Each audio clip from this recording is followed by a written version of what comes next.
Yang kedua ada menapis isu dengan metode USG.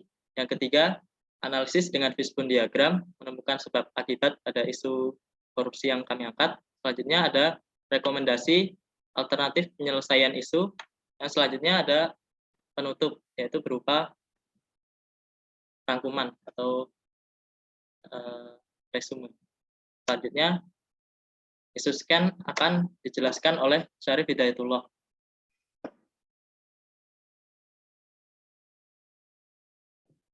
Ya, silakan Mas Syarif.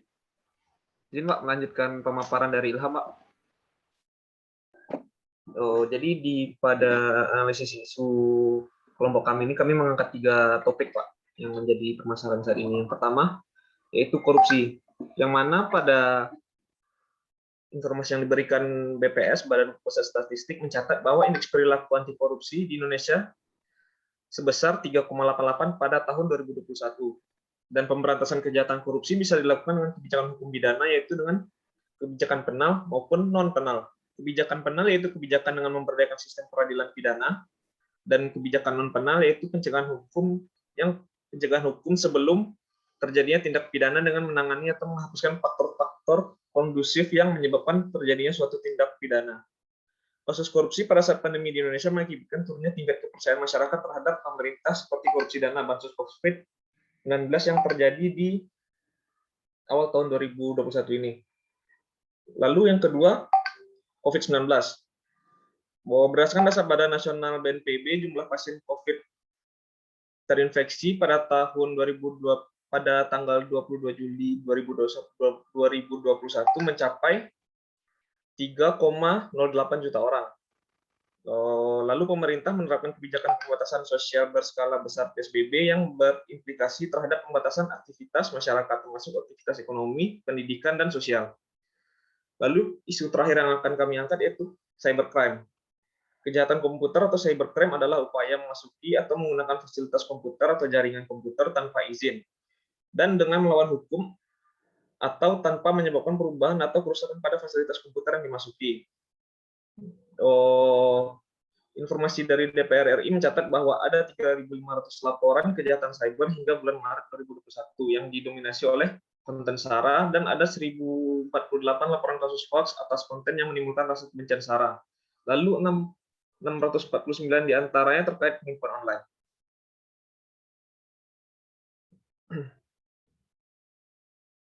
Next.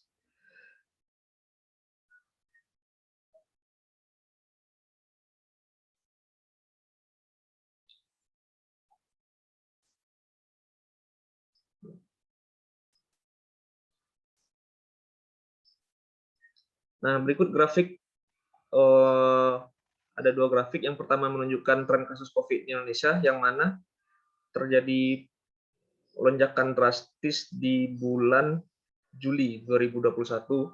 Kemudian ada informasi operasi tangkap tangan yang terbukti sepanjang tahun 2020.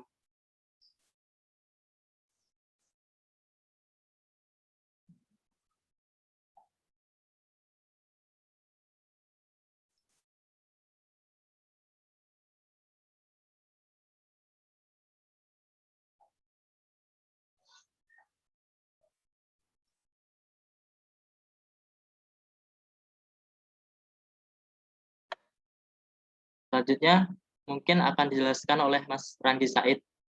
Silakan. Izin Pak, izin melanjutkan yang dijelaskan oleh Mas Syarif. Untuk analisis isu kami menggunakan teknik USG atau Urgency Seriousness Growth dengan rentang nilai 1 sampai 5 dengan bobot 1, yaitu sangat kurang pengaruhnya, dan semakin ke arah 5 maka akan semakin kuat pengaruhnya. Untuk isu yang pertama, korupsi, untuk nilai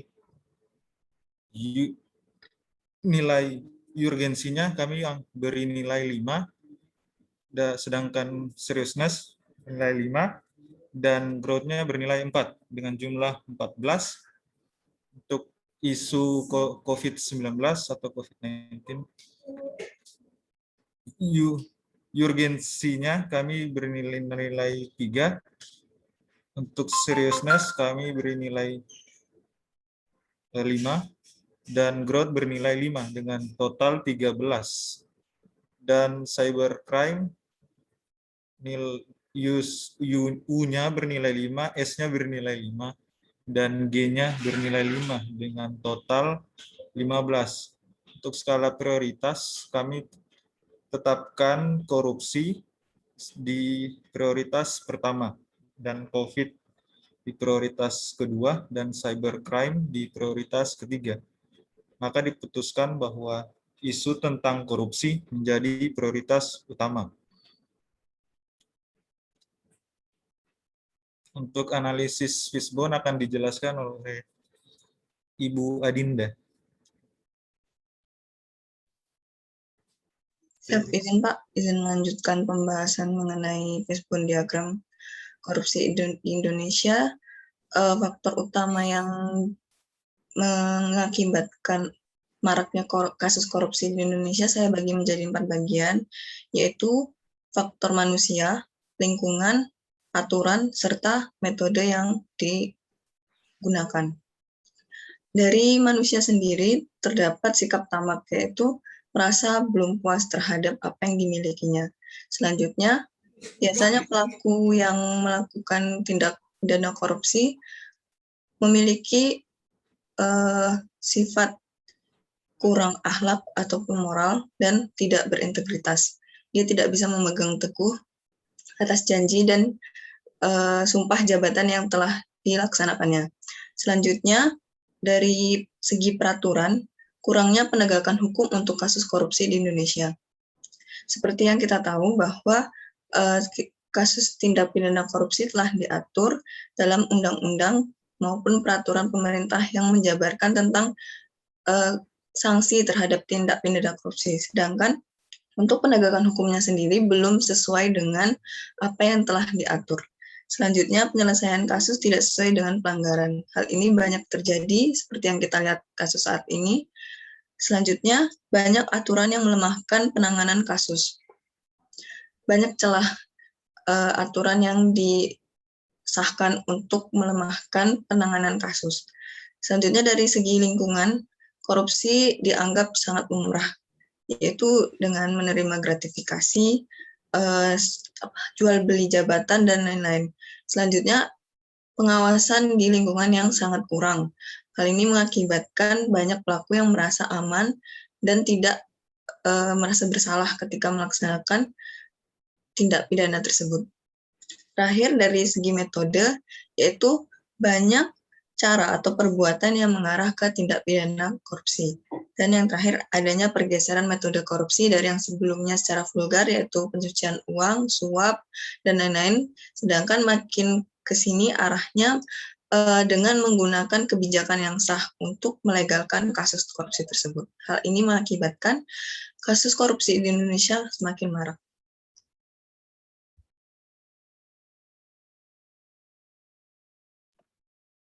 Pak, selanjutnya ada rekomendasi alternatif penyelesaian isu korupsi.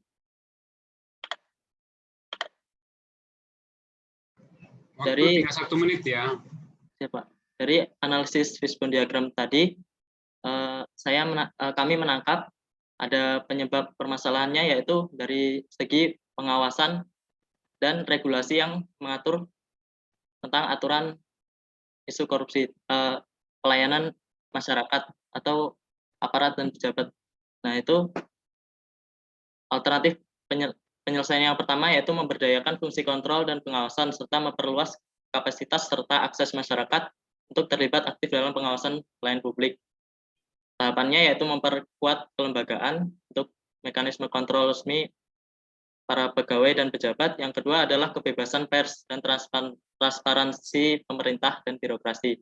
Hasil yang diharapkan, kesempatan untuk melakukan tindakan korupsi menjadi berkurang. Pihak yang terkait ada pemerintah, media, dan masyarakat sendiri. Yang kedua, yang kami tangkap adalah dari segi manusianya sendiri. Lalu alternatif penyelesaiannya yaitu meningkatkan moralitas anti korupsi, dan soft skill tentang karakter jujur, tanggung jawab, dan etika dalam berbangsa dan bernegara. Tahapan penyelesaiannya yang pertama yaitu penyuluhan formal melalui diklat-diklat anti korupsi pada aparatur pemerintahan. Yang kedua, untuk kepada masyarakat bisa dilaksanakan penyuluhan secara non formal oleh tokoh agama atau tokoh masyarakat. Hasil yang diharapkan yaitu seluruh lapisan masyarakat, baik aparatur pemerintahan maupun rakyat sipil, memiliki moralitas dan kesadaran anti korupsi. Pihak yang terkait, yang pertama ada pemerintah, masyarakat, pemuka agama atau tokoh masyarakat, dan media. Selanjutnya ada kesimpulan. Baik, mohon izin Pak, di sini saya akan menyampaikan beberapa kesimpulan yang telah kami rangkum.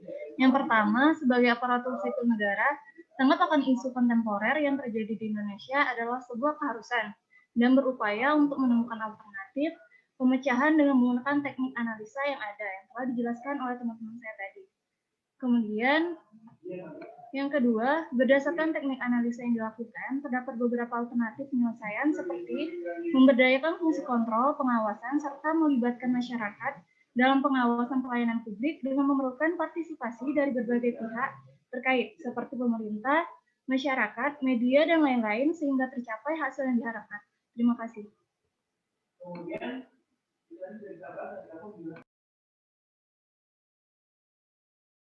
Baik Pak, mungkin sekian dari kelompok pertama. Saya ucapkan terima kasih. Assalamualaikum warahmatullahi wabarakatuh. Waalaikumsalam warahmatullahi wabarakatuh. Ya, terima kasih paparan yang disampaikan oleh kelompok 1. Sedikit yang mengkritik ya terkait dengan perpisahan isu ini. Tadi saya mohon untuk diperlihatkan itu ya untuk analisis USG-nya gitu. Kemarin kalau nggak salah saya berikan paparan itu, jadi melihat ranking tertinggi dan terendah. Nah, saya agak bingung di sini Ya, Pak. dalam menganalisis ya terakhir itu Anda dapatkan nilai terendah 13, nilai 14, 15 gitu ya dari coba tampilin dulu. Yang lagi. Nah ini ya ini. Ini konfirmasi ya. Ini kalau penilaian begini kita kan bagaimana nih? 13 yang terendah, 14 nomor 1 gitu. Kalau nggak salah kemarin saya berikan materi itu yang terendah atau yang tertinggi kita ambil. Kalau yang kemarin saya contoh itu kalau memang kita rank yang tertinggi, berarti kan kalau di sini kan berarti 14 ya, 15 ya. Nah kemudian yang tertinggi, kemudian keduanya 13, ya 14 ya. Kemudian ke terakhirnya 13 yang terendah gitu. Nah, dalam ini gimana nih? Saya ceritakan dulu nih. Kok 14 ini ada 13 ya di sini. Kok 14 padahal selisih berapa ini? Kok yang diambil kok bukannya 13 tapi justru 14 gimana nih?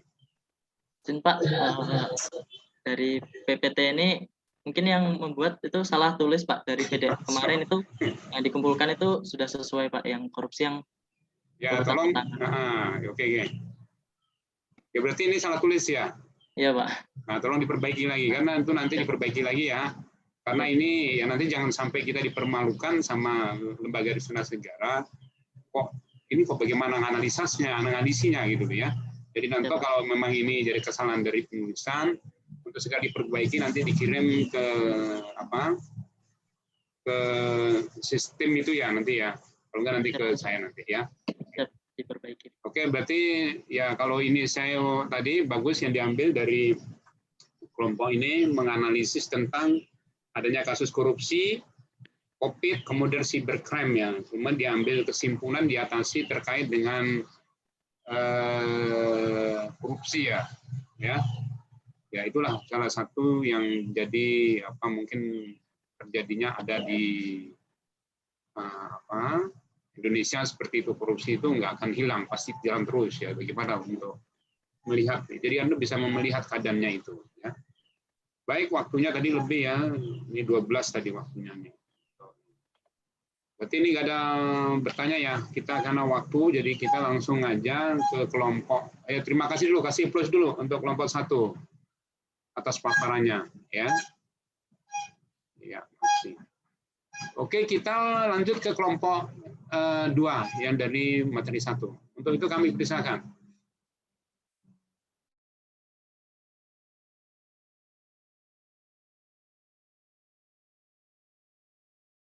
Izin Pak, apa sudah terlihat? Sorry, ya sudah, silakan. Baik, Assalamualaikum warahmatullahi wabarakatuh. Mohon izin Pak, mohon izin teman-teman. Kami dari kelompok 2, Latsa BMKG 2021 akan menjelaskan mengenai analisis isu global. Adapun anggota kelompok kami, yang pertama ada Asidul Utami, yang kedua ada Muhammad Al-Farizi, ada Muhammad Fahreza, saya sendiri Sally Brilian, dan Julius Mandala. Untuk outline yang akan kami sampaikan, yang pertama adalah identifikasi isu, yang kedua adalah deskripsi isu, yang ketiga adalah menapis isu, selanjutnya analisis isu, kemudian rekomendasi alternatif penyelesaian isu, dan kesimpulan. Seiring dengan berkembangnya zaman, pada prosesnya masyarakat global mengalami berbagai ancaman, gangguan, hambatan, dan tantangan. Untuk tahun 2021 ini, kami dari kelompok 2 menyimpulkan terdapat 3 isu global yang perlu dibahas. Yang pertama adalah COVID-19, yang kedua adalah perdagangan manusia atau human trafficking, dan yang terakhir adalah perubahan iklim. Selanjutnya akan dijelaskan deskripsi isu, yang pertama oleh Bapak Fahreza. Deskripsi isu yang pertama adalah tentang COVID-19. Jadi COVID-19 ini adalah suatu penyakit menular yang disebabkan oleh jenis coronavirus baru, yaitu SARS-CoV-2. Virus ini pertama kali ditemukan di Wuhan, Tiongkok pada bulan Desember 2019. Per 24 Juli 2021, jumlah kasus COVID-19 di dunia itu mencapai 192 juta jiwa dan memakan korban sebanyak 4 juta jiwa. Next. Berdasarkan grafik yang didapatkan di situs resmi WHO, jumlah kasus COVID-19 per Juli 2021 mengalami penurunan sejak bulan April 2021. Namun jika ditelusuri lebih jauh, COVID-19 ini masih terus mengalami fluktuasi dan tercatat masih menunjukkan angka yang tinggi. Sehingga pandemi COVID-19 ini membawa dampak yang sangat signifikan ke berbagai bidang kehidupan. Selanjutnya, deskripsi human trafficking akan dijelaskan oleh Saudara Yunus. Selanjutnya yaitu deskripsi isu tentang trafficking atau perdagangan manusia. Perdagangan manusia itu merupakan perekrutan, pengangkutan, pemindahan, penyembelihan atau penerimaan orang dengan ancaman atau penggunaan kekerasan atau bentuk pemaksaan lainnya seperti penculikan, penipuan, penyalahgunaan kekuasaan atau posisi rentan atau memberi atau menerima pembayaran atau manfaat untuk mendapatkan persetujuan dari orang yang memiliki kendali atas orang lain. Tujuan dari perdagangan manusia itu yaitu untuk eksploitasi. Selanjutnya.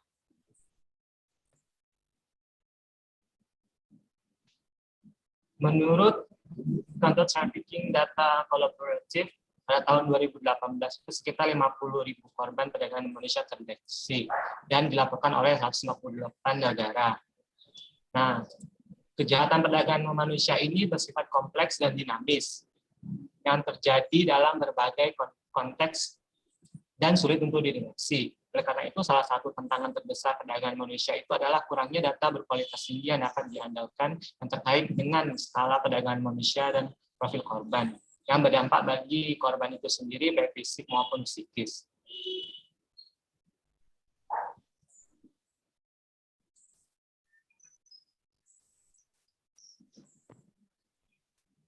Selanjutnya itu perubahan iklim akan dijelaskan oleh Mbak Asih. Selanjutnya mengenai isu perubahan iklim. Perubahan iklim terjadi secara perlahan dalam kurun waktu yang panjang dan biasanya dikaitkan dengan terjadinya pemanasan global. Namun saat ini perubahan iklim dapat terjadi secara cepat akibat dari adanya aktivitas manusia baik secara langsung maupun tidak langsung. Meningkatnya suhu di bumi dan keadaan cuaca yang semakin tidak menentu merupakan dampak yang dirasakan akibat dari perubahan iklim. Perubahan iklim juga berdampak luas pada kehidupan makhluk hidup di bumi. Kenaikan suhu bumi tidak hanya berdampak pada naiknya temperatur bumi, tetapi juga mengubah sistem iklim yang mempengaruhi berbagai aspek pada perubahan alam dan kehidupan manusia. Berdasarkan kajian yang telah dilakukan oleh para ilmuwan, dikatakan bahwa suhu global akan terus meningkat dalam beberapa dekade mendatang. WMO sendiri menyebutkan bahwa selama 4 tahun terakhir, mulai dari tahun 2015 hingga 2018, suhu rata-rata di bumi selalu mencapai rekor terpanas baru.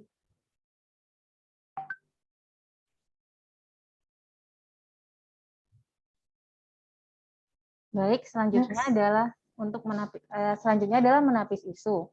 Pada menapis isu ini kami akan melakukan teknik USG pada isu global dan teknik USG pada rumusan masalah COVID-19. Untuk menapis isu ini kami menggunakan teknik USG, di mana teknik USG ini merupakan teknik yang dilakukan untuk menyusun urutan prioritas. Dalam teknik USG ini terdapat 3 kriteria penilaian. Yang pertama ada urgency, seriousness, dan growth. Untuk teknik USG ini, seperti yang sudah dijelaskan di kelompok 1, menggunakan skala 1 sampai 5. Baik, ini kami melakukan teknik USG pada isu global, di mana untuk COVID-19, urgensi kami menilai 5, seriousness kami menilai 5, dan growth kami menilai 5, sehingga jumlahnya ada 15. Untuk perubahan iklim, urgensi nilainya adalah 4, seriousness nilainya 4, dan growth nilainya 5, sehingga jumlahnya menjadi 13. Kemudian perdagangan manusia, urgensi 3, seriousness 3, dan growth 4, sehingga jumlah 10. Dari isu-isu tersebut, peringkat pertama adalah COVID-19, peringkat kedua adalah perubahan iklim, dan peringkat 3 adalah perdagangan manusia. Setelah mengetahui peringkat pertama, kita selanjutnya mencari rumusan masalah yang menyebabkan adanya COVID-19.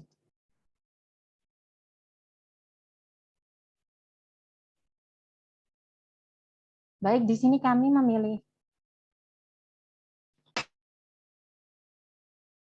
Kami di sini memilih 5 rumusan masalah. Yang pertama lumpuhnya sektor perekonomian. Yang kedua adalah ketidaktegasan pemerintah dalam menetapkan aturan yang berhubungan dengan COVID-19. Yang ketiga adalah terhambatnya sektor pendidikan karena menjalani pembelajaran daring. Ada 6. Yang keempat adalah rendahnya kesadaran masyarakat dalam menjalankan protokol kesehatan. Yang kelima adalah maraknya penyebaran hoaks mengenai COVID-19. Dan yang keenam adalah proses vaksinasi yang belum mencapai target yang ditetapkan pemerintah. Untuk jumlah lumpuhnya sektor perekonomian adalah 11, ketidaktegasan pemerintah dalam menetapkan aturan yang berhubungan dengan COVID-19 10, terhambatnya sektor pendidikan 9, rendahnya kesadaran masyarakat dalam menjalani prokes 15, maraknya penyebaran hoaks mengenai COVID-13, dan proses vaksinasi yang belum mencapai target yang ditetapkan pemerintah ada 12 jumlahnya. Sehingga peringkat pertama adalah rendahnya kesadaran masyarakat dalam menjalankan protokol kesehatan. Selanjutnya, masalah tersebut akan dianalisis sebab akibatnya menggunakan metode fishbone. Nah, selanjutnya adalah menganalisis atau mendalami isu, di mana kami di sini menggunakan metode fishbone yang merupakan metode untuk merumuskan masalah yang akan dibahas secara sebab dan akibat. Nah, berikut ini adalah diagram yang kami buat. Di mana di sini terlihat ada 6M, yaitu measurement, material, method, mother nature, machine, and man. Di mana yang di measurement itu kita lihat bahwa dikurangnya pemantauan protokol kesehatan dan tidak adanya penerapan sanksi bagi pelanggar protokol kesehatan. Di mother nature kita lihat bahwa tuntutan pekerjaan dan kurangnya fasilitas untuk mendapatkan informasi juga menyebabkan rendahnya kesadaran masyarakat. Di material, kurangnya akses implementasi protokol kesehatan seperti masker dan hand sanitizer. Kemudian mahalnya biaya tes untuk mendeteksi COVID juga mengakibatkan rendahnya kesadaran. Untuk di mesin kita lihat bahwa ada 2, yaitu fasilitas kesehatan yang kurang intens, kekurangan insentif, kemudian berbedanya standar filtrasi masker yang digunakan. Di bagian man kita lihat banyaknya penyebar hoax dan masih acuh dan menyepelekannya informasi menyebabkan rendahnya kesadaran masyarakat juga. Kemudian di metode kita lihat bahwa kurangnya pemahaman masyarakat tentang bahayanya COVID dan kurangnya informasi atau petunjuk edukasi juga mengakibatkan rendahnya kesadaran masyarakat dalam menjalankan protokol kesehatan. Berdasarkan hal tersebut, kami memilih penyebabnya yang paling signifikan adalah kurangnya informasi atau petunjuk edukasi protokol kesehatan untuk masyarakat. Selanjutnya akan dibahas mengenai rekomendasi alternatif penyelesaian isu. Solusi pertama alternatif penyelesaian isu tentang COVID-19 yaitu dengan memberikan edukasi masyarakat. Pada solusi alternatif penyelesaian ini, kami memilih 3 tahapan. Pertama yaitu mendata daerah yang paling banyak terdampak COVID-19. Kedua, memberikan penyuluhan terkait protokol kesehatan yang harus diterapkan selama pandemi COVID-19. Suaranya putus-putus, Muhammad. Mas Muhammad, suaranya putus-putus. Mohon ya, ulang. Mohon izin, Pak. Bapak sudah.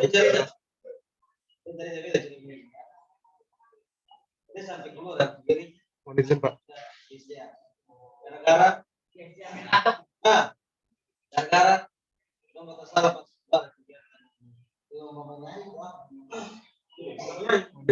Karena suaranya sudah.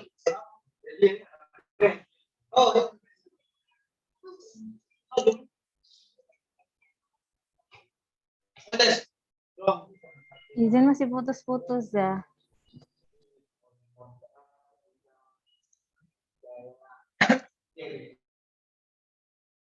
Ya mungkin bisa digantikan oleh saudara Mohon izin Farid Pak, Zain. mungkin saudara Muhammad Farid lagi ada gangguan teknis. Beberapa hal dari isu tadi kita dapat rekomendasi alternatif untuk misalkan isu tersebut. Yang pertama, memberikan edukasi untuk masyarakat. Seperti misalnya mendata daerah yang paling terdampak COVID, memberikan penyuluhan terkait protokol kesehatan, pemantauan aktivitas masyarakat di lapangan oleh pihak berwajib. Di mana hasil yang diharapkan itu masyarakat sadar akan bahayanya COVID, dan yang ikut serta dalam tahap ini adalah WHO, pemerintah daerah, dan Kementerian Kesehatan. Next. Kemudian untuk alternatif lainnya itu pembasmian hoax yang menurunkan kesadaran masyarakat dalam menjalankan protokol kesehatan. Seperti tahapan setiap alternatifnya, yang pertama yaitu pemantauan media sosial oleh Kemeninfo, kemudian melibatkan para publik figur untuk memberikan contoh protokol kesehatan yang sesuai anjuran, mengoptimalkan media massa baik percetakan ataupun elektronik, memberikan sanksi terhadap oknum penyebar hoax. Yang diharapkan adalah masyarakat memiliki persepsi yang salah, tidak memiliki persepsi yang salah mengenai hal-hal yang berhubungan dengan COVID, dan pihak-pihak yang berikut serta yaitu WHO, Kementerian Komunikasi dan Informatika, Kementerian Kesehatan, pemerintah daerah, public figure, dan media massa. Kemudian alternatif selanjutnya itu memperbanyak fasilitas agar masyarakat dapat lebih mudah mengakses informasi, di mana tahapannya adalah membuat halaman atau web dan akun media sosial resmi untuk penyebaran informasi yang lebih terintegrasi. Kemudian penyuluhan protokol kesehatan di setiap daerah terpencil yang belum mendapatkan akses internet atau media cetak dan media elektronik. Penyuluhan teknologi literasi karena informasi digital lebih mudah diakses dan cepat diperoleh. Untuk hasil yang diharapkan, masyarakat lebih mudah dan cepat dalam akses informasi COVID-19, dan pihak yang ikut serta diharapkan adalah WHO, pemerintah daerah, dan Kementerian Kesehatan. Baik, selanjutnya adalah kesimpulan, di mana terdapat 3 isu global. Yang pertama adalah COVID, perdagangan manusia, dan perubahan iklim. Berdasarkan teknik USG, COVID-19 menjadi peringkat 1 prioritas isu yang harus diselesaikan. Rendahnya kesadaran masyarakat dalam menjalankan protokol kesehatan dianggap sebagai rumusan masalah utama dalam menghadapi COVID-19. Kurangnya informasi atau petunjuk edukasi protokol kesehatan untuk masyarakat dianggap sebagai penyebab utama rendahnya kesadaran masyarakat dalam menjalankan protokol kesehatan. Terdapat 3 alternatif penyelesaian, antara lain memberikan edukasi untuk masyarakat, pembasmian hoaks yang menurunkan kesadaran masyarakat, dan memperbanyak fasilitas agar masyarakat dapat lebih mudah mengakses informasi. Baik, sekian dari kelompok 2. Terima kasih. Ya, terima kasih kelompok 2 dari pertama. Ini jadi ini pembelajaran ini kita sering melengkapi ya. Ini kelompok 2 tadi dalam menulis uraian daripada analisa risikonya itu udah benar ya. Kemudian yang diangkat dari kelompok 2 ini terkait dengan COVID-19, trafficking, kemudian perubahan iklim ya di sini. Nah di sini yang kelompok 2 ini yang terakhir ini kok nggak ada gambaran seperti apa, gambaran kayak apa itu langkah-langkah gitu loh. Seperti yang tadi kelompok 1 kan kayak gambaran ikan tuh, gambar ikan, duri ikan dulu ya. Ini kelompok 2 enggak di sini, tapi diuraikan. Tapi ini kalau bisa dibuat ya seperti itu ya, seperti kelompok 1 tadi. Siap. Cuman kelompok 1 Ada, tadi Pak. di mana tuh? Siap, izin Pak. Izin share. Oh saya nggak lihat tadi ya, apa kelewatan saya? Ya, sebentar Pak.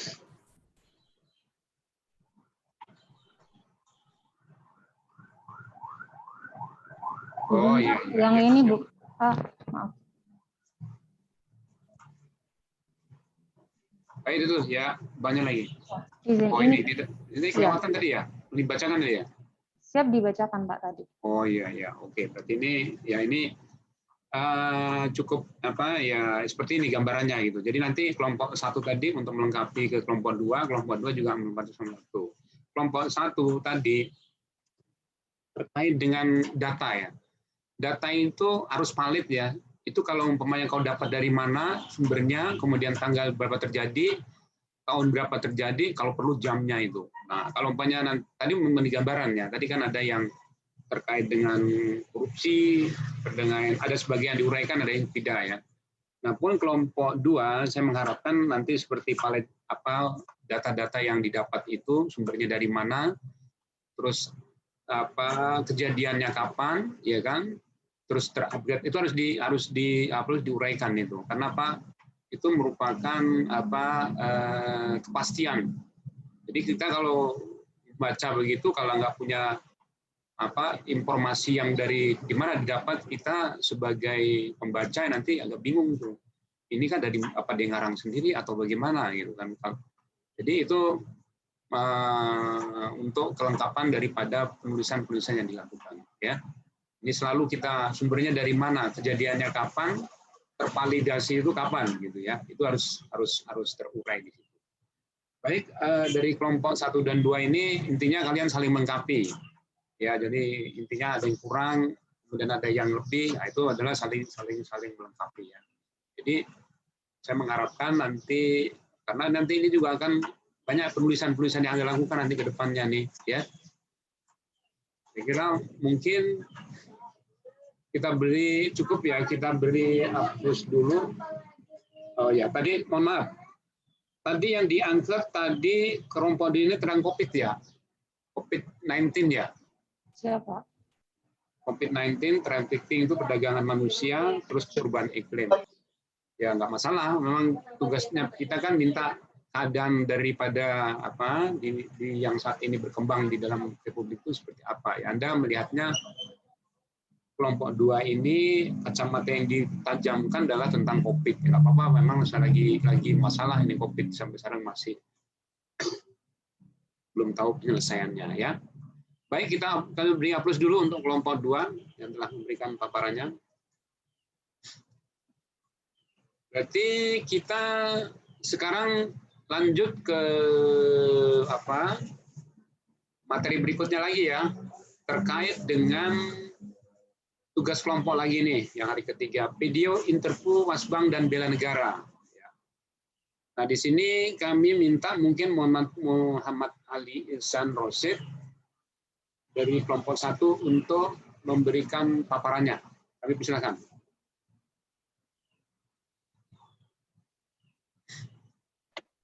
Izin Pak. Ya, silakan.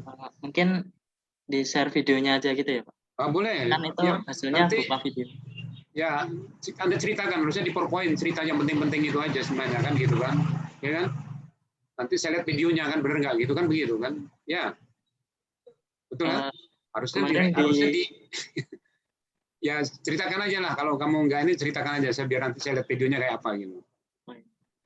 Berarti saya share videonya aja di screen ini Pak. Ya dari video ini kan mungkin Anda cerita dulu, jadi habis dari cerita Anda ini terkait dengan deskripsi itu Cocok ada enggak video nanti yang Anda akan tampilkan gitu. Ya kan? Betul kan?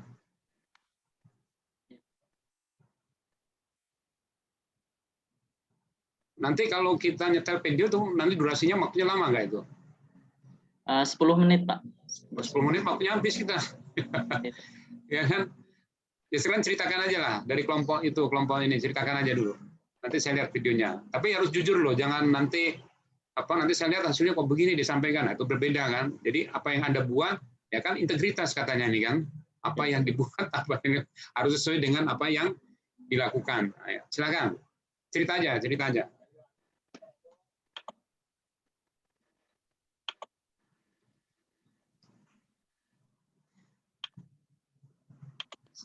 Sebenarnya kalau ada PowerPoint-nya yang singkat-singkat aja itu lebih enak. Videonya nanti ada di ini, begitu di share gitu kan, nanti kami lihat. Harusnya begitu ya, betul nggak? Apa poin-poin yang penting disampaikan gitu. Coba silakan aja, silakan. Mohon izin. Assalamualaikum warahmatullahi wabarakatuh. Waalaikumsalam warahmatullahi wabarakatuh. Izin memperkenalkan diri, nama saya Muhammad Ilham Rosyid dari kelompok 1 Angkatan 18. Izin memaparkan hasil kerja kelompok kami tentang interview wawasan kebangsaan. Kami di sini mengambil 3 narasumber. Yang pertama ada Betsy dari yang diinterview oleh Mas Syarif Hidayatullah. Yang kedua ada Pak Andre yang diwawancari oleh saya, Muhammad Ilham Rosyid. Selanjutnya ada Mas Cadek yang diwawancari oleh Mas Ranggi Said. Dari hasil interview yang kami lakukan, dari ketiganya sudah kami menyimpulkan sudah mengetahui gambaran besar tentang wawasan kebangsaan, yaitu tentang cara pandang masyarakat atau bangsa Indonesia tentang lingkungan untuk memperjuangkan persatuan dan kesatuan Indonesia. Kira-kira gambarannya seperti itu. Untuk selanjutnya kami juga menanyakan tentang pada profesi yang masing-masing narasumber itu jalani, mereka sudah melakukan bela negara itu dalam bentuk apa saja. Rata-rata dalam jawaban dari 3 narasumber tersebut yaitu menyangkut tentang nilai rela berkorban untuk bangsa dan negara. Jadi seperti bekerja dengan sungguh-sungguh dan penuh integritas, serta secara ikhlas dalam melayani publik atau masyarakat. Selanjutnya kami juga menanyakan tentang bagaimana cara menanamkan nilai-nilai bela negara kepada generasi penerus pada masa sekarang ini. Dari jawaban ketiga narasumber, rata-rata jawabannya adalah dengan cara mengingat atau tidak melupakan perjuangan para pahlawan, sehingga dapat menjadi motivasi untuk memperjuangkan keutuhan NKRI ini. Mungkin itu saja Pak yang bisa saya sampaikan. Terima kasih. Baik, terima kasih. Mas Muhammad tadi, Muhammad Ilham ini yang terkait dengan siapa di wawancara Mas Ilham? Saya Pak Andre, Pak. Pak Andre itu profesi sebagai apa gitu? Guru, masyarakat umum, ya, apa? Mohon maaf Pak, beliau pegawai di kantor Pak. Jadi, pegawai negeri di kantor gitu. PNS di BMKG gitu ya? Iya Pak. Nah, dia jabatannya apa? Kan harus lihat deskripsinya, karena gini ya, kita melihat seseorang itu kan bisa ada yang dilihat dari profesinya, ada yang punya jabatan tinggi, mungkin memandangnya Indonesia itu berbeda dengan orang-orang staf biasa kan gitu, ya kan? Nah, menurut Anda gimana tuh? Saya tanya kira-kira tuh pegawai itu statusnya pegawai BMKG, dia jabatannya AMG, staf atau apa gitu? Fungsional biasa sih Pak, kayak pengamat gitu Pak. Oh, pengamat, berarti observer. Ya, observer. Nah, sedikit saja terkait, Anda tanyakan nggak terkait dengan bagaimana sih istilahnya ya kamu melihatnya Indonesia saat ini itu seperti apa menurut kamu sebagai ASN BMKG gitu? Nggak, kamu tanyakan begitu nggak? Belum Pak. Kamu nanya gimana apa tuh ini tanya? Saya pertanyaannya yang pertama ada makna dari wawasan kebangsaan. Oh ya. Tuh. Ya, selanjutnya ada untuk selama menjalani profesi itu nilai bela negara apa yang Anda lakukan seperti itu Pak. Oh begitu. Jadi runtun gitu ya, kalimatnya beruntun. Mungkin ya siapa tahu, mungkin ada nggak istilahnya kalimat kekecewaan dia terhadap perjalanannya Republik dalam berjalannya sampai saat ini gitu. Kayak gitu ada nggak? Belum ada sih Pak. Oh belum. Jadi runtun ya pertanyaan, karena yang dibangun pertanyaannya itu kan udah standar seperti itu. Jadi nilainya pengakuannya bahwa ya saya sebagai bela negara ya kerja dengan jujur, dengan tepat waktu, ya kan? Nah, gitu. Oke, terima kasih. Ini kemudian tadi satu lagi kawannya siapa yang mereview dari pihak lain tadi siapa tadi disebutin? Tadi ada interview untuk narasumbernya BSC itu Mas Syarif Hidayatullah, sama narasumber yang satu lagi oleh Mas Ranggi Said. Nah, sekarang mana Mas Ranggi Said nih? Saya minta coba. Saya oper ke Mas Ranggi Said. Karena beliau kan yang langsung wawancara nih. Ya, Mas Ranggi. Mas Ranggi, narasumber yang Mas Ranggi apa istilahnya wawancara itu dari mana Mas Ranggi? Oh, izin Pak, kurang lebih sama dengan Mas Ilham. Profesinya sama juga Pak, bekerja di kantor. Kebetulan kerja di BMKG juga. Oh, berarti masih satu baju nih sama kita gitu. Siapa masih Pak? Terus kemudian yang berikutnya tadi satu lagi itu profesi siapa yang di satu lagi itu? Satu lagi ada 3 tadi itu yang diwawancara. Oh, siap, izin saya Pak. Ya, kamu juga sama orang BMKG? Oh, sama tapi di setup ini Pak, di pengolahan data Pak. Oh, pengolahan data. Nah, ini maksudnya gini.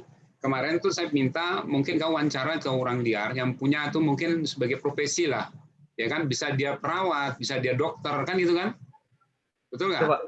Nah, ini harus kemarin begitu kelompok itu. Karena kelompok yang kemarin tuh ada yang wawancara mungkin ya ada tuh wawancara dengan seorang dokter, ada seorang perawat gitu. Boleh aja, nggak masalah.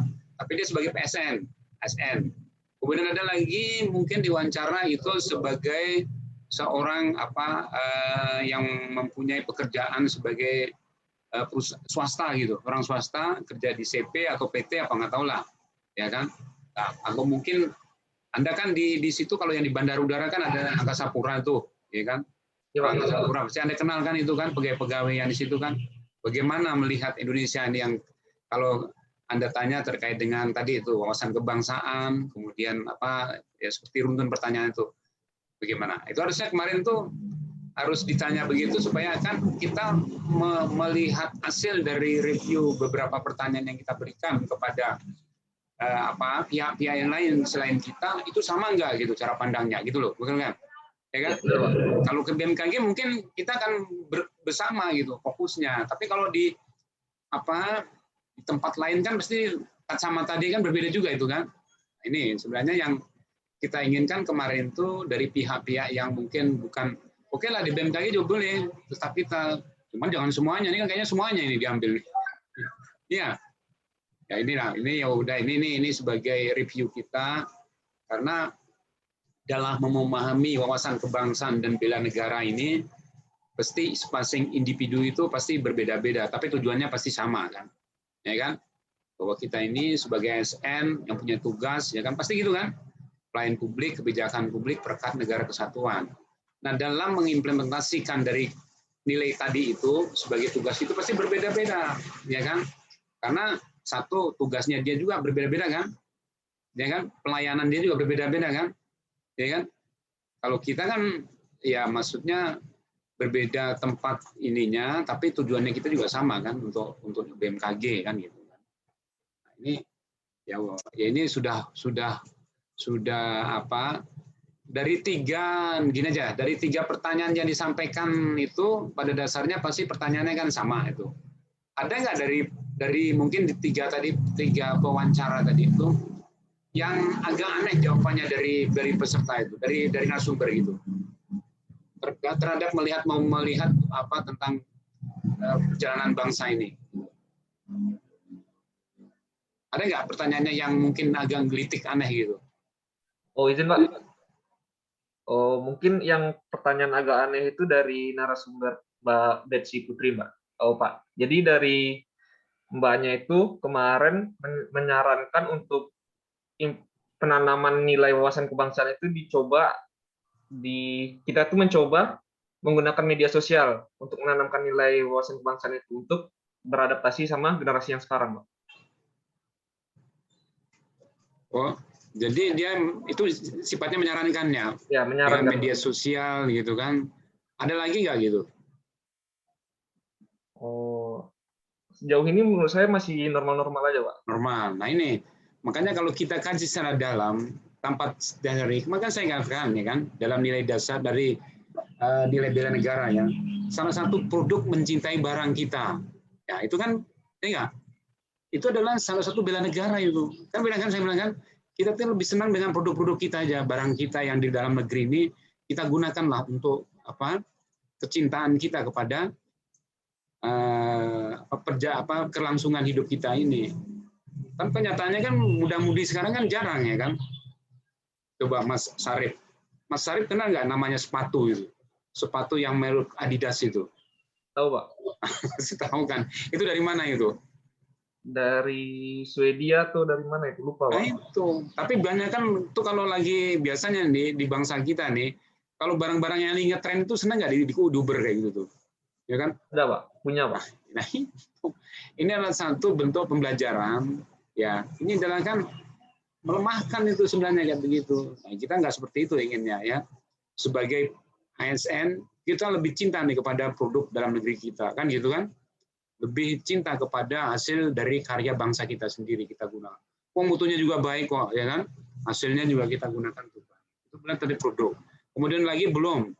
Ini saya tanya nih Mas, contohnya Mas Sarip banyak. Mas Sarip Hidayatullah dulu lahir di mana? Mas Sarip di mana lahir di mana dulu? Di Bukit Tinggi, Pak. Ah, Bukit Tinggi. Kamu tahu nggak apa nih kebudayaan yang ada di sana itu dalam benak kamu apa yang menjadi apa ciri khas seninya gitu? Nah, bisa nggak jelasin tuh? Ciri khas yang ada saat ini yang menjadi seni budayanya di sana, kearifan lokal. Ada, Pak. Apa itu? Oh, di sana itu ada yang namanya randai, Pak. Kayak teater. Randai. Itu bentuknya tarian apa, Pak? Tarian diiringi dengan kisah ini, Pak, kisah-kisah legenda gitu, Pak. Nah, ini kayak gini. Jadi Anda itu kalau ditanya namanya bangsa Indonesia ya, harus mencintai budayanya juga kan. Jangan sampai nanti kasus kayak yang tahun-tahun lalu itu ada namanya kesenian reog yang diakuin oleh orang Malaysia, ya kan? Pernah nggak itu? Padahal kan reog itu hasil budaya kita. Ada batik. Kenapa kita dibumingkan untuk pakai batik itu? Jangan sampai nanti batik dari clearnya orang dari Solo atau dari diakuin punyanya orang Singapura. Nah kan? Kayak gitu tuh. Padahal itu kalau batik itu asli dari Indonesia. Nah inilah nilai-nilai inilah yang harus Anda tanamkan. Nilai apa? Nilai bela negara itu ya kan? Itu ya cinta tanah air, cinta produk kita, cinta. Itulah bentuk-bentuk implementasi yang harus kita lakukan, ya. Ini pembelajaran kita ini harus ter-mindset ini ya. Jangan sampai nanti Anda beli sepatu beli Dora, Adidas, Nike. Itu kan produk-produk dari luar negeri itu ya. Yang disenengin. Belum lagi merek-merek lain saya nggak tahu lagi dah. Kalau di sekarang zaman milenial ini saya nggak tahu. Itu zaman dulu tuh begitu dari dulu tuh. Ini adalah salah satu apa yang akan melemahkan bangsa kita sendiri nanti ke depannya. Ya, jangan. Oke, kalau gitu terima kasih ini ya dari kelompok 1 yang telah memaparkan tadi videonya. Tapi nanti harus berintegritas loh, penampilan tadi itu yang disampaikan sama hasil rekaman videonya harus sama loh, ya. Mirip-mirip lah gitu kan, ya. Pasti kan masih saya belum lihat videonya, ya, ya. Oke, kita beri aplaus dulu untuk kelompok 1. Ya.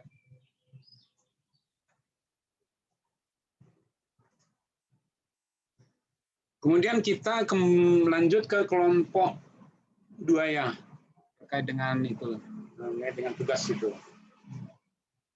Kami persilakan. Izin share screen, Pak. Oke, silakan.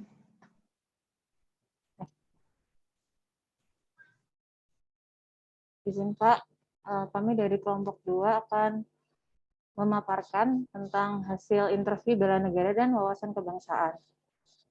Anggota kelompok kami tadi sudah disebutkan. Untuk narasumber kami sendiri, yang pertama ada Adi Kusuma Nugraha. Beliau itu STMKG angkatan 2019. Kemudian ada Ganang Prakoso, programmer perusahaan swasta dari Surabaya, dan Nanda Dewi, pegawai Stageov Kupang. Untuk daftar pertanyaannya sendiri itu, yang pertama, arti bela negara, kemudian sudah menerapkan bela negara dan wawasan kebangsaannya atau belum. Kemudian kami bertanya tentang sila keempat yang intinya tentang musyawarah. Itu kira-kira di kehidupan para narasumber sudah diterapkan atau belum. Kemudian kami juga bertanya tentang lingkungan sekitar narasumber, apakah sudah menerapkan bela negara atau belum, bela negara dan wawasan kebangsaan atau belum, dan yang terakhir adalah harapan dari narasumber. Secara umum untuk Saudara Adi itu Pak, karena masih di STMKG, jadi masih kuliah online. Jadi beliau lebih menjelaskan tentang bagaimana bela negara dan wawasan bernegara, wawasan kebangsaan di lingkup STMKG. Jadi seperti musyawarah saat di kelas, walaupun dalam COVID ini mereka tetap berusaha untuk bermusyawarah melalui Zoom seperti itu, Pak. Kemudian untuk Kak Nanda, pegawai Stageov Kupang, itu beliau menjelaskan bahwa bela negara beliau itu sudah menjalankan tugas-tugas beliau sebagai pegawai BMKG, kemudian melakukan apel pagi, seperti itu. Sedangkan untuk masyarakat umum, yaitu Ganang Prakoso, seorang programmer, beliau setelah diskusi itu ternyata nggak sadar Pak bahwa sebenarnya di kehidupan sehari-hari itu sudah menerapkan bela negara. Contoh kayak gotong royong, waktu bersih-bersih, seperti itu kan juga termasuk bela negara Pak. Nah untuk kesimpulannya itu ketiga narasumber itu sudah mengetahui bela negara dan wawasan kebangsaan secara umum. Narasumber juga mengatakan telah melaksanakan hal-hal berkaitan dengan unsur bela negara. Ketiga narasumber itu juga di wilayahnya, di lingkungan sekitarnya juga sudah melakukan bela negara. Seperti itu, Pak.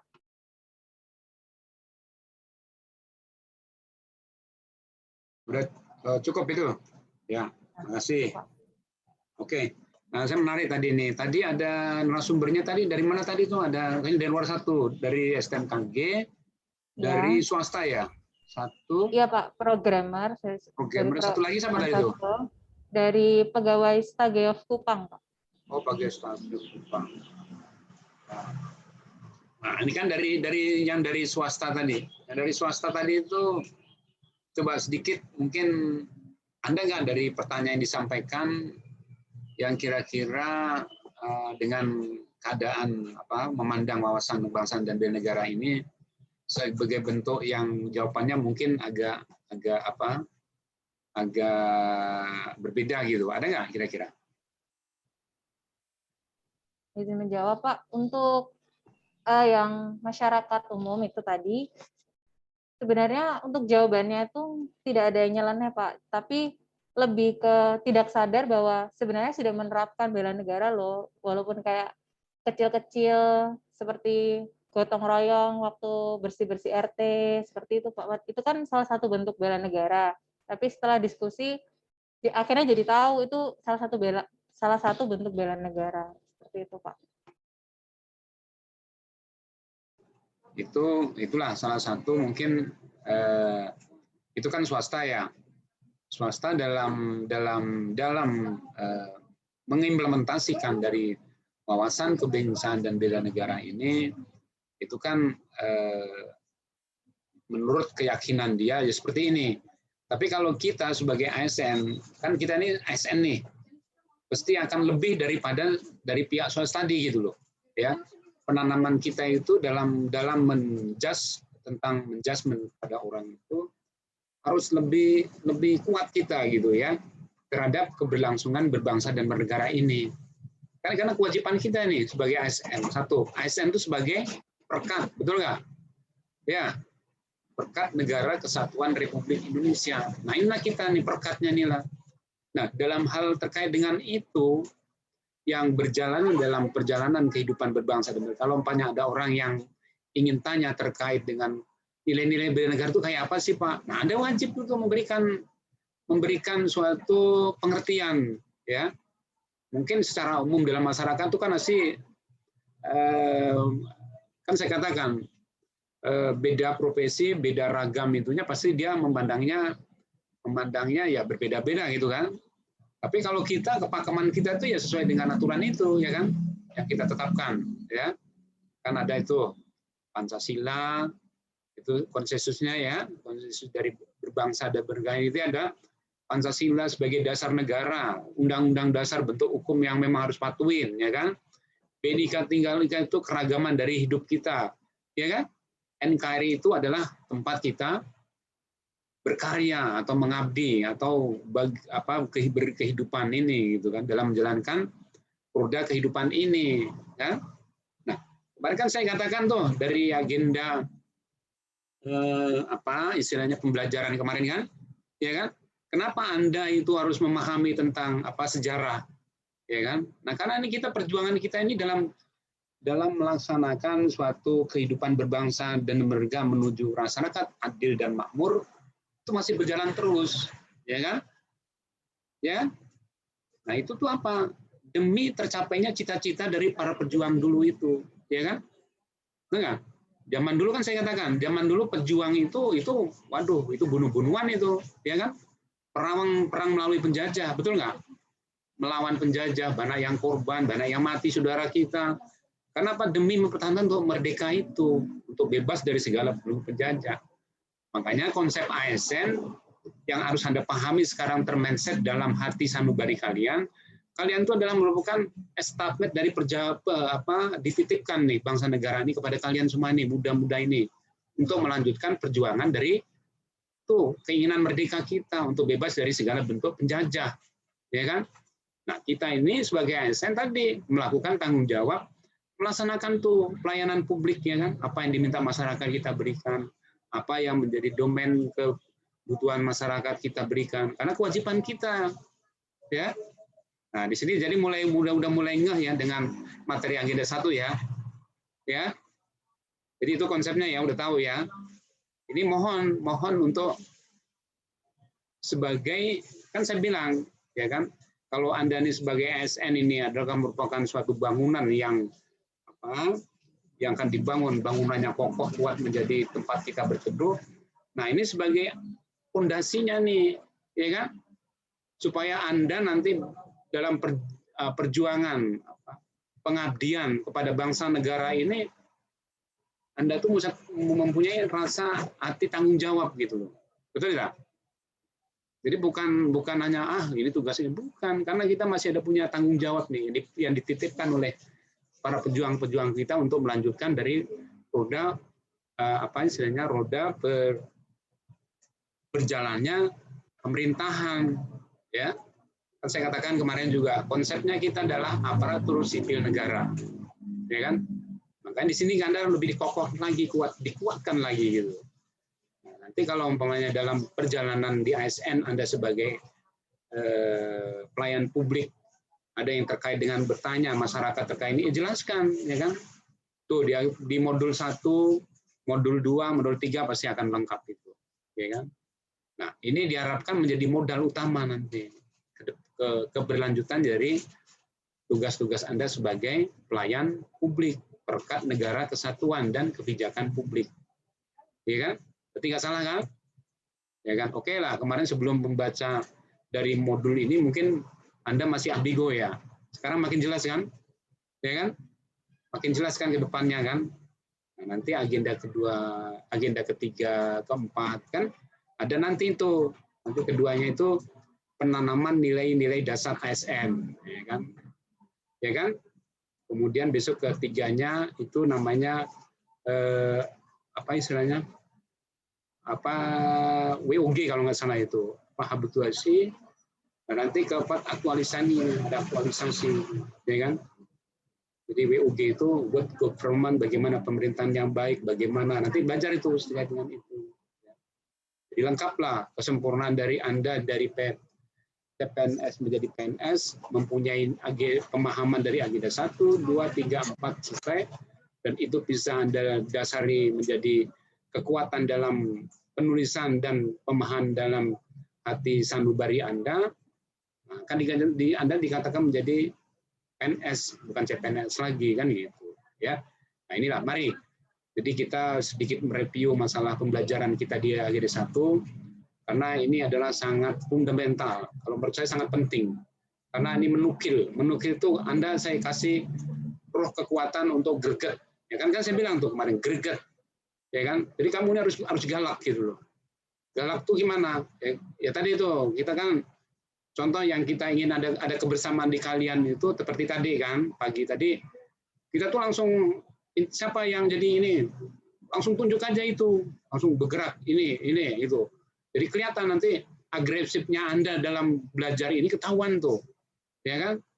Jadi di situ ketua kelas harusnya membangun tim, ya kan, di kelompok ini supaya nanti di angkatan yang ini 18 kan, ya, angkatan 18 itu punya greget gitu, ya kan? Ada semangat, ya kan? Semangat untuk mengabdi pada bangsa dan negara ini melalui ya BMKG, ya kan? Itu, ya kan? Jadi saya dukung tuh, makanya saya katakan pembentukan karakter moral, disiplin. Nah, sekarang ini Anda dikatakan disiplin, ya. Tapi nanti kalau saya lihat kan nanti terekap tuh absennya itu otomatis ya. Jangan sampai kemarin tuh saya lihat ada yang angkatan kemarin ada yang merah juga itu. Waduh, ini kenapa ini merah ini terlambat ini? Ada yang nggak absen sama sekali, itu bahaya itu nanti. Itu akan mempengaruhi terhadap kelulusan Anda, ya kan? Ya kan? Saya belum cek ini dari angkatan ini saya belum cek. Mungkin nanti setelah agenda 1 selesai baru kelihatan tuh nanti rekapnya. Jadi ini Pak Gus ini mengingatkan ya, karena ini untuk kalian juga bukan untuk Pak Gus ya kan, untuk kalian ya kalau nanti saya menilai kemudian ada yang merah-merah begitu kan nanti saya juga nggak bisa memberikan suatu solusi penjelasan yang signifikan kan. Ya, nah, ini tergantung pada Anda, ya. Itu. Oke, terima kasih. Ini kita tadi udah ya, Mbak itu udah menyampaikan. Sekarang kelompok berikutnya lagi ya, udah cukup ya?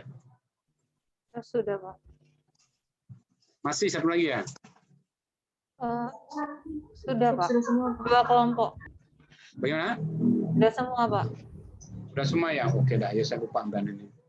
Karena ini kalau saya diskusi begini ini nggak habis waktu ini banyak ya. Jadi saya tuh lebih senang tuh makanya diskusi aja sebenarnya ya. Jadi dari pemaparan ini terkait dengan agenda 1 yang saya ingin tuh mindset pemikiran Anda yaitu benar-benar terpatrit dalam sanubari ini, ya kan? Nah, Anda kan juga tahu tuh kenapa Pak setiap kita upacara kok selalu membaca ini harus ini. Nah itulah. Kenapa setiap di ruang-ruang kepala kantor, ruang pimpinan kok ada gambar presiden, wakil presiden Garuda, ya kan? Betul nggak? Begitu kita selalu diingatkan itu, umpamanya pembukaan diklat, kenapa kita harus menandukan ragu, ya kan? Indonesia Raya, ya kan? Ya kan? Padamu negeri, penutupan. Nah itu, karena kita tuh di sini, Anda ini harus mempunyai, yaitu tadi melanjutkan perjuangan dari para leluhur kita, pejuang-pejuang kita yang udah dulu bertempurnya itu dengan perang, dengan tumpah darah. Nah, kalau kita ini perjuangan kita bukan itu sekarang, ya kan? Ya kan? Bagaimana kita dengan kerja kita yang rajin, bagaimana kita mempunyai inovasi yang bisa membantu kecepatan pelayanan kita, ya kan? Bagaimana kita, itu yang kita lakukan untuk kebaikan bangsa negara ini. Tugas kita tuh sekarang, apalagi Anda menjadi pemimpin nanti ini ke depannya, pemimpin milenial nih, zaman milenial. Bagaimana kita jangan tergerus oleh bangsa-bangsa yang dulu pernah menjajah kita ke sistemnya dia. Jangan. Berilah kita teguh di negeri kita sendiri, ya kan? Ya kan? Banyak orang-orang pintar kita di Indonesia yang saat ini maju untuk membangun, ya kan? Banyak, ya kan? Zamannya Pak Habibie dulu kan, Pak Habibie itu sampai menciptakan tuh pesawat terbang gitu kan, Indonesia kan, pernah kan? Ya, pernah kan? Nah itu suatu kebanggaan tuh, dunia mengakui itu. Orang Indonesia tuh banyak juga orang pintar gitu ya, banyak orang pintar tuh orang Indonesia. Nah, di sinilah, jadi dengan derap langkah yang makin berkembang dan maju terus ini, nanti diharapkan Anda menjadi estafetnya, penerus daripada perjuangan bangsa negara ini, terutama sebagai lingkup di aparatur sipil negara, dan yang terkecil lagi kita sebagai di bawah naungan Badan Meteorologi, Klimatologi, dan Geofisika yang memberikan pelayanan jasa kepada masyarakat. Ya, itu tugas kita. Baik, untuk itu terkait dengan materi ini mungkin ada yang ditanyakan, tidak? Cukup ya mungkin ya. Jadi sekarang kurangilah ambigu, ya gimana?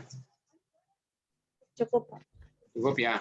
Jadi sekarang pemahaman yang dari modul 1, 2, ya, agenda 1, 2, 3, sekarang kurangilah rasa ambigunya itu, ya. Ini udah terjawab kan? Nah, besok ini kita ke materi kesiapsiagaan bela negara, besok ya. Nah, hari ini kita akan kasih tugas nih. Tugas nanti saya tunjukin dulu ya, tugasnya nanti saya share di grup WA ya. Saya share dulu ya.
Saya izin share dulu ya.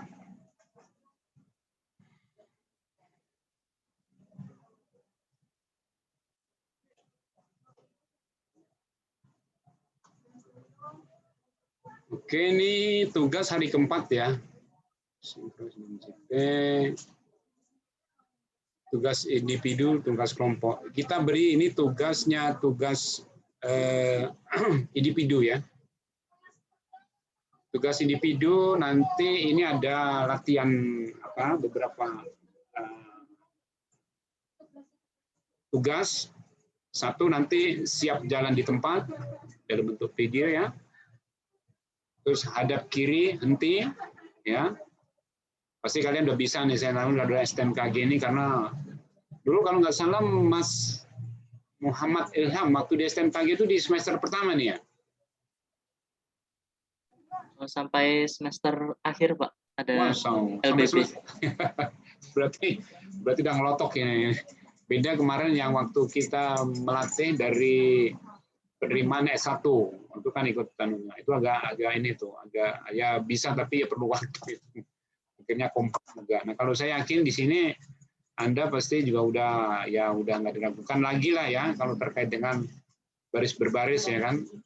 Karena ini kalau nggak salah kalau di sekolah-sekolah kedinasan ini yang sifatnya disiplinnya harus dilakukan tiap hari ya. Kemudian ada lagi nanti kedua, siap balik kanan, jalan di tempat. Ya. Kemudian ada lagi maju jalan 2 kali belok kiri sebagai banjar paling kiri, depan hadap kanan dan henti. Inilah baris berbaris. Kemudian nanti ada lagi tugasnya tata upacara sipil. Ya. Jadi ini ada 3 tugas nih, 1, 2, 3. Kemudian nih tata upacara sipil itu ada pelipatan dan perentangan bendera. Ya. Kemudian nanti yang terakhir, yang ketiga tuh kebugaran jasmani, salt run, push up atau stand up. Nah, nanti itu dibuat dalam waktu durasi dalam Impact 4 atau film, durasinya itu 3 menit waktunya ya. Kemudian South Time atau 5, nanti tanggal 28 Rabu itu harus sudah terkumpul. Ya. Kemudian ada lagi nih, learning journal, ya kan, ini berbentuk file atau Impact 3 atau Impact 4 atau Points seperti biasa yang kayak kemarin itu juga dibuat ya. Nah, untuk contoh-contoh itu nanti lihat di link ini juga bisa nih, contoh link ya. Nanti ini kita kirim ke Pak Agus, akan kirim ke grup yang itu ya. Oke, jadi pahami ya. Makanya saya bilang kemarin kalau seandainya tugas-tugas yang kemarin sudah selesai, sekarang dikirim aja. Karena ini nanti ada lagi tugas-tugas ini, belum nanti ada tugas lagi yang kaitannya dengan inaugurasi lagi itu besok itu. Ya, ini baru tugas kelompok, ini tugas individu. Kita sekarang lari ke, ini udah ya, udah paham ya. Ada latihan baris berbaris, tata upacara, kebugaran jasmani, dan learning journal. Ya, ini tugas individu. Kita sekarang lari ke tugas kelompok. Saya share dulu ya, tugas kelompok.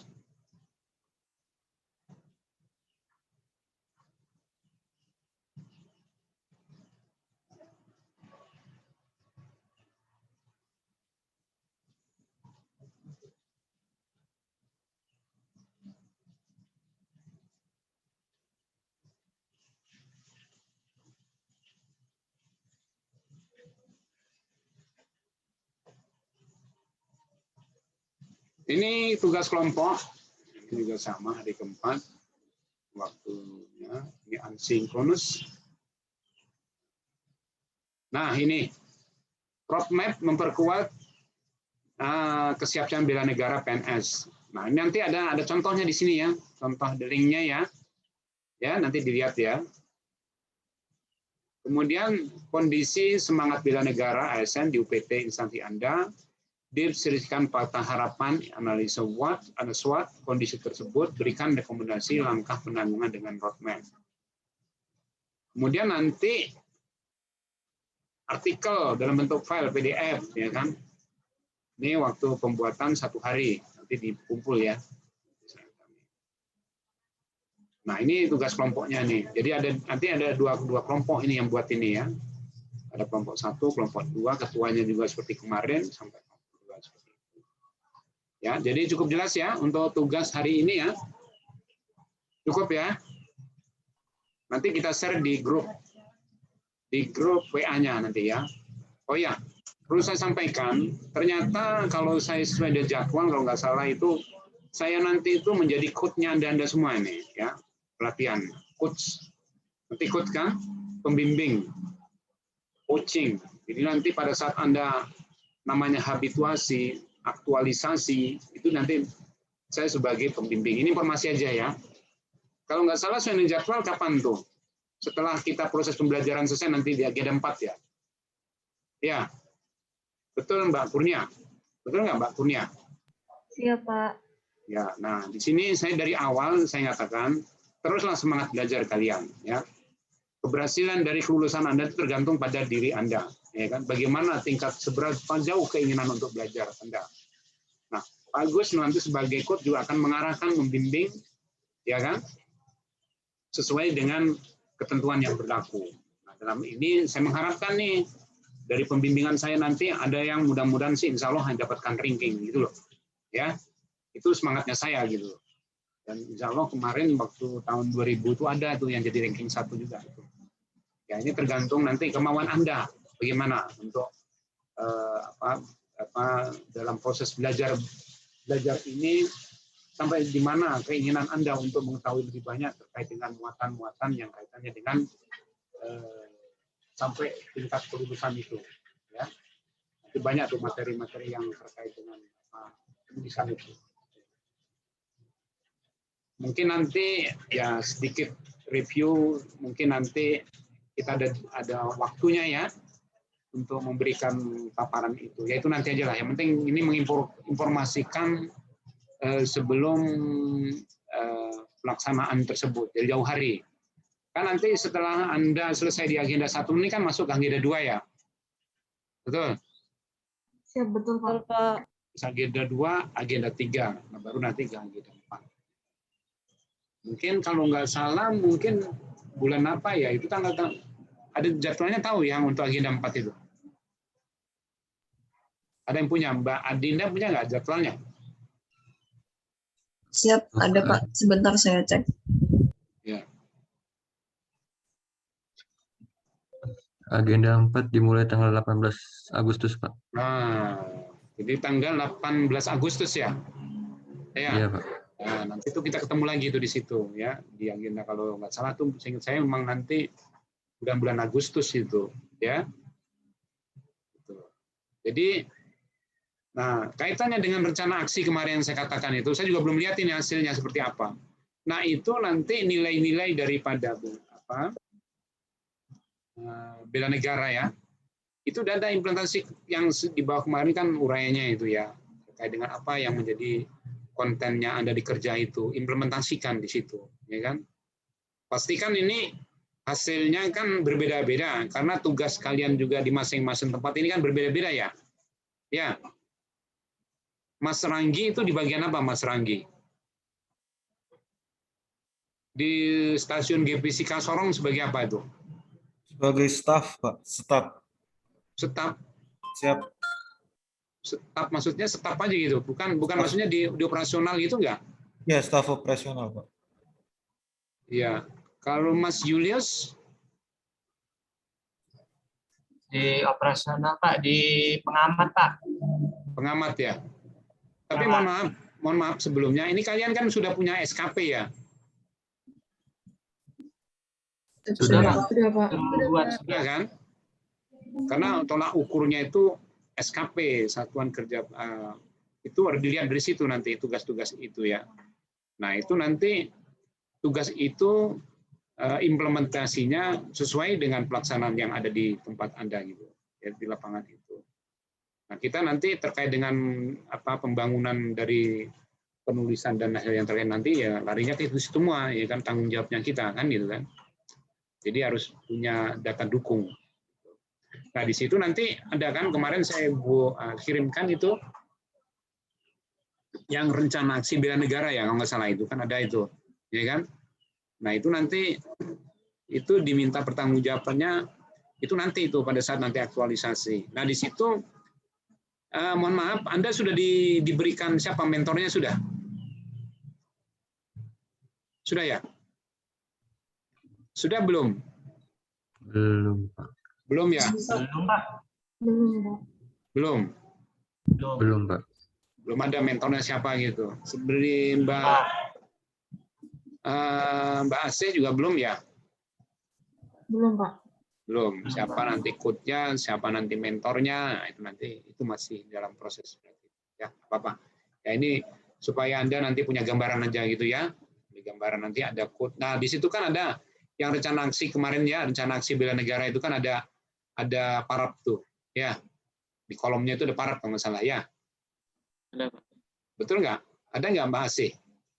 Yang Pak Agus kirim tuh di kolom itu ada parap mentor itu. Nah, parap mentor itu bukti validasi Anda melakukan suatu kegiatan, ya kan? Kan di situ pernah saya katakan. Itu di situ uraian itu ayo harus kita berintegritas dengan data itu gitu kan. Apa yang kita sampaikan atau yang kita buat ya itu kenyataannya seperti itu, ya kan? Nah, Pak, izin Pak. Ya. Izin bertanya, di tabel tersebut kan ada kolom bukti. Di sini kolom bukti itu maksudnya gimana ya, Pak? Bukti itu ya bukti ya ada kolom bukti dokumen tuh nanti, ya kan? bukti-bukti dokumen itu apa yang Anda lakukan gitu, ya kan? Tapi nggak usah ditulis apa, mungkin direkap nanti ya kan, direkap apa gitu. Tapi ada rekapannya gitu ya kan. Kalau ditulis nanti itu penuh, betul ya? Oh, berarti dikosongin aja dulu Pak ya? Ya kosongin aja dulu. Itu nanti inilah, itu kan nanti masih ini baru menyampaikan aja ya. Nanti akan kita jelaskan lebih lanjut untuk itu ya. Pada saat kita nanti membimbing itu nanti ada itu ya. Itu ini baru gambaran aja gitu loh ya. Pada saat nanti ada bimbingan, kita lakukan bimbingan. Nah, itu harus kamu lakukan seperti itu gitu. Jadi kita ada tindak lanjutnya seperti itu ya. Nah, saya sekali lagi mungkin yang terkait dengan materi yang hari ini mungkin sudah cukup jelas, kemudian tugas-tugas juga cukup jelas ya. Nanti saya share di grup kita ya, kelompok itu. Mungkin grup ini juga nanti akan sampai selesai sekarang kita berjalannya ya. Di situ. Nggak tahu nanti mungkin pembentukannya mungkin cukup sampai nanti kita ya sampai nanti ujian itu kalau nggak salah itu, ya kan? Sampai nanti sama pembimbing juga itu. Ujiannya kan mungkin nanti ya kalau nggak salah seperti tahun lalu itu kita lewat Zoom juga dengan ada penguji, ada mentor, ada coach ya. Itu di situ kalian kan pokoknya nggak usah takut kalau saya katakan. Tapi yang penting penulisan Anda benar, konsep yang dituangkan itu benar, dan bisa bertanggungjawabkan, ya kan? Itu akan saya pertahankan, gitu. Akan saya bela untuk menjadi hasil aktualisasi yang Anda lakukan. Ya. Makanya sekarang kan saya minta nih kalian tuh, jadi teliti dulu masalahnya apa yang ada di UPT itu yang ada tugas sekarang ini, ya. Jadi sekarang ini Anda udah mulai berjalan nih, udah mulai berpikir nih dari sekarang, ya. Jadi jangan sampai tiba-tiba begitu ujuk-ujuk, kalau orang Jawa itu ujuk-ujuk jadi gitu, jangan. Jadi dan itu kan ada beberapa hal, nanti juga ada materinya terkait dengan itu pasti yang disampaikan. Tapi sekarang konsep awalnya Anda harus ada gambaran dulu lah kayak gitu. Oke. Mungkin nanti setelah pembelajaran ini kita akan melanjut ke grup bersama ya di angkatan itu ya. Kalau nggak salah nanti bergabung dengan kalau nggak salah nanti mungkin dengan angkatan 18 ya. Ya, 18 ya. Izin 19, Pak. Oh, 19. 19. Ya, mungkin di situ nanti akan menentukan pemilihan ya terkait dengan acara inaugurasi kita. Mungkin siapa nih kira-kira dari peserta nih yang suaranya bagus dan tegas gitu, mungkin bisa ditunjuk nanti. Ini kayaknya ada nih calon-calon di sini ada ini nanti untuk membaca untuk caraka itu, caraka malam kita nanti ada acara caraka malam tuh, ada inaugurasi. Inaugurasinya udah dibuat ya dari kelompok ini ya. Udah, Mbak Kurnia udah buat ya di kelompok yang di angkatan itu. Izin Pak, gimana Pak? Ya, di kelompok angkatan itu sudah membuat suatu bentuk yel-yel apa gitu sudah ya? Masih dalam pembahasan Pak di grup kita. Nah, itu segera itu, jangan lama-lama ya. Karena waktu kita ini udah tinggal berapa hari nih? 27, 28 ya, kalau salah 28 ya. 28 itu Anda harus selesai untuk agenda 1, akan melanjut ke agenda 2 ya.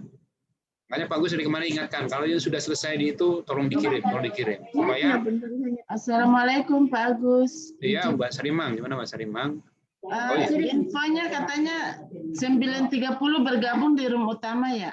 Oh, tadi jam 10 tadi katanya tuh. Oh, ini info dari Pak Dede sama Pak ini jam 9.30. Ya udah. Ya, makasih Pak. Gitu, ya berarti sudah di sana ya. Kita udah selesai juga Mbak Sarimang, mungkin kita akan bergabung ke sana. Ini juga baik Pak. Kita menjelaskan terkait dengan tugas-tugas saja ini. Iya, Assalamualaikum. Waalaikumsalam. Oke, kalau begitu karena tidak ada mungkin yang kita sampaikan dan cukup jelas semua, kita akan bergabung lagi ke kelompok yang tadi menjadi kesepakatan kita bersama, ya. Baik, saya izin pamit dulu ya. Mohon maaf ini sebelumnya. Saya ingatkan sekali lagi, teruslah belajar, ya, jangan pernah tidak belajar, dan tugas-tugas jangan lupa segera dikirim kalau sudah selesai, karena ini tugas berikutnya lagi menanti dan banyak lagi ini nanti. Ya. Oke, saya akhiri mungkin dari saya. Cukup sekian apabila tadi kata-kata dan ucapan yang tidak berkenan pada sekalian. Sebagai manusia yang tidak sempurna, saya mohon dibukakan yang sebesar-besarnya. Mungkin demikian dari saya. Kita bergabung ke kelompok yang tadi, ke room yang keangkatan ya, keangkatan yang lebih besar lagi. Saya kira cukup siang. Wabillahi taufiq wal hidayah. Wassalamualaikum warahmatullahi wabarakatuh. Waalaikumsalam. Terima kasih, Pak. Oke, kita bergabung lagi ya ke lip back room ya. Oke, kita muncul di sana.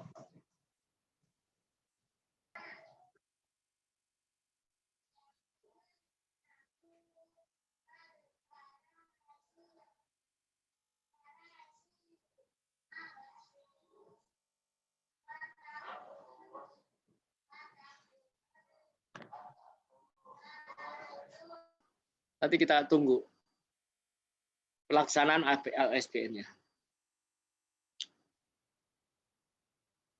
Dan ini tugas-tugasnya ya, udah saya share lah, saya pikir udah tahu tuh.